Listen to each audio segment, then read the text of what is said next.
সুবহানাল্লাযী আসরা বিআবদিহি লাইলাম মিনাল মাসজিদিল হারাম ইলাল মাসজিদিল আকসা। রব্বুল আলামিন বলতেছেন সুবহান আমি আল্লাহ আল্লাযী আসরা বিআবদিহি লাইলাম মিনাল মাসজিদিল হারাম, আমার মেহবুব নবীকে মসজিদে হারাম থেকে মসজিদে আকসা পর্যন্ত, মসজিদে আকসা থেকে আমি আল্লাহর লামাকান পর্যন্ত এই রাতে আমি রব্বুল আলামিন রাসূলকে ভ্রমণ করিয়েছি। ওই সময়টা ছিল রাতের কিছু অংশ। সুবহানাল্লাহ বলেন।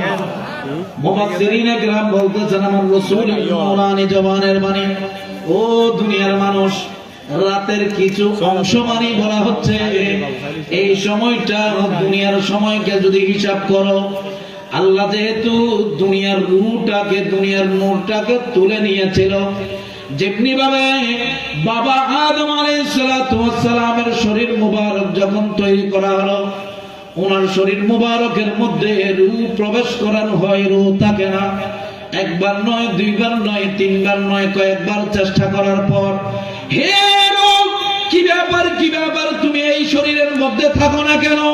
হে বারি ইলাহি, এমন একটা শরীর যে শরীরের মধ্যে কোন ধরনের নূরের আলো নাই, নূরের আলো নাই। আল্লাহ, আপনি আমাকে কোন জায়গার মধ্যে প্রবেশ করাচ্ছেন? রব্বুল আলামিন বলতেছেন, তাহলে আমার হাবিবের নূরে মুহাম্মদী, যেই নূর তোমার জন্য রেখেছে, ওই মোহরে নবুয়ত হযরতে বাবা আদম আলাইহিস সালাতু ওয়াস সালামের পৃষ্ঠদেশের মধ্যে দিয়ে দিলেন। কথা বলতে চেয়েছিলাম, যে নূর না থাকার কারণে বাবা আদমের শরীরটা কি ছিল? অন্ধকার ছিল।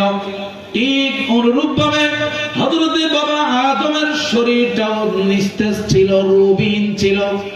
ঠিক অনুরূপ ভাবে যেই মাত্র আমার আল্লাহ দুনিয়া থেকে আমার রাসূলকে মেরাজের মধ্যে নিয়ে গেলেন, এই মেরাজের নেওয়ার কারণে দুনিয়া থেকে নূরে মুহাম্মদী তথা দুনিয়ার ব্যাটারিটা আসমানের দিকে লামাকানে চলে গেলেন।